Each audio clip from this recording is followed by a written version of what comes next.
If you want to form a new habit, one of the easiest ways is to attach it to something cool that you already do. Let's talk about that.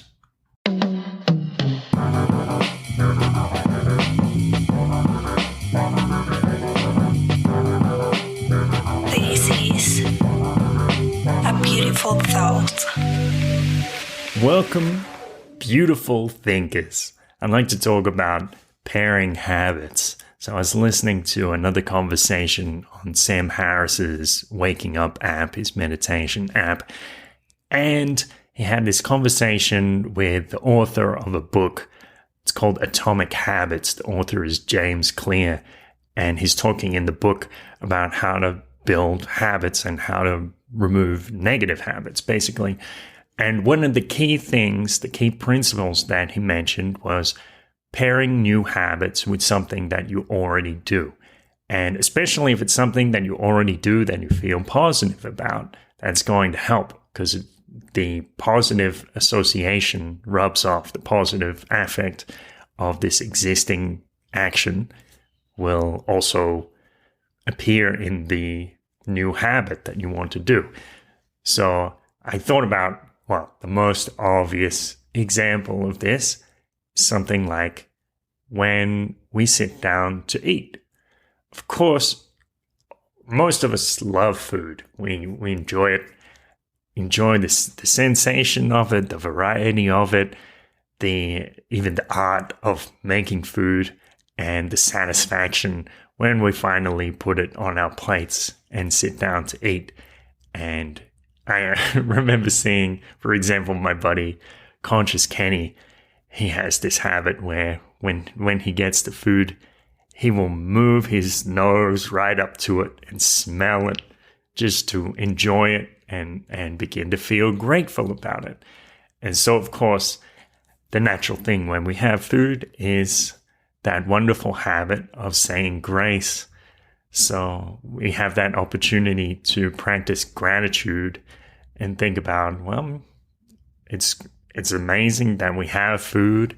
Hundreds of years ago, or, even decades ago, people went through famines and food wasn't so easy to get by. Now we can get it almost on demand in many cases. And we also get the opportunity to choose what kind of food we eat and even prepare it ourselves or have somebody else prepare it for us. Just these amazing things that we can do and just take a moment to appreciate, or even take a moment to appreciate everything in our lives. I wonder what other moments in our lives can we look at and try to introduce gratitude or some other kind of consciousness or meditation, heightened awareness, so we can experience life more vividly. Of course, when we're going to sleep, of course, it's another traditional time to say a prayer. I think just about everybody enjoys to get into bed after a long day and feel like warm and comforted and safe. And we know we can sleep easily for the next few hours and not have any worries. And in those moments, we can, actually, I thought of an exercise or a technique from Neville Goddard. What he talks about is, as you're going to sleep, go to bed and you think about the day and you wonder what could have been even more awesome today. And you go through and rewrite your day. Like maybe you got a little frustrated with somebody. What would it have been like if you didn't get frustrated?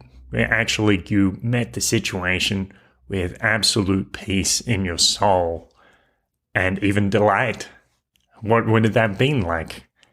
And what might it be like next time?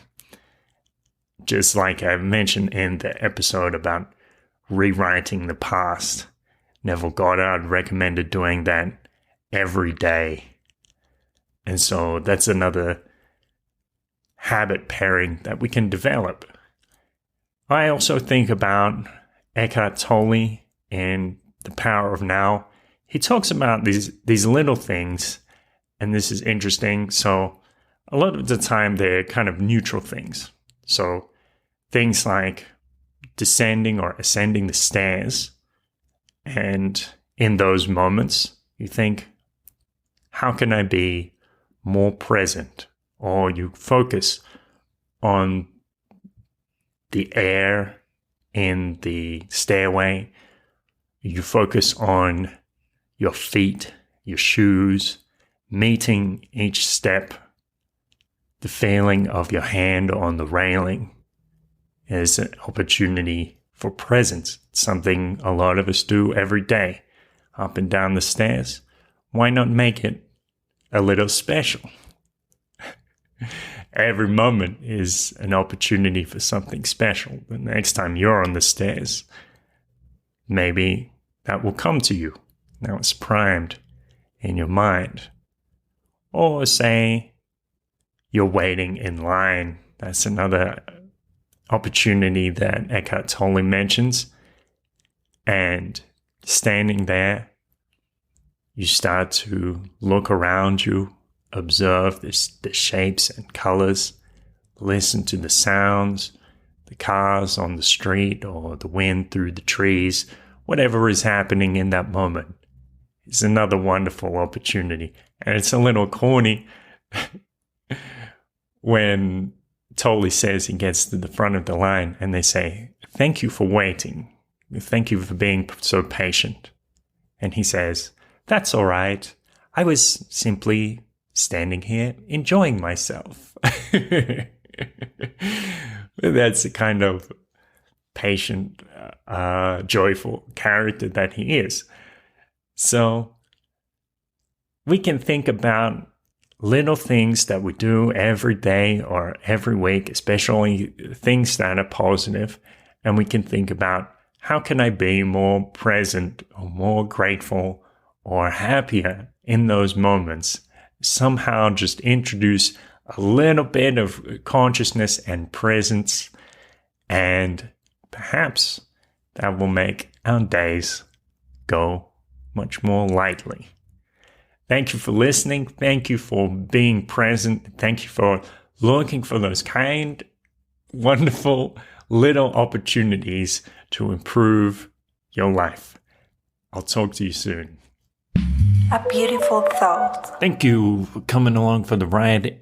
If you enjoyed this episode, I invite you to share it with a friend. Maybe take 5 or 10 seconds to think about somebody you care about who might enjoy this episode or gain something from it, perhaps increase their quality of life, joy, satisfaction, and contentment. Send them a little message telling them a little reason why they should listen. If you do that, I appreciate it, and have a wonderful day.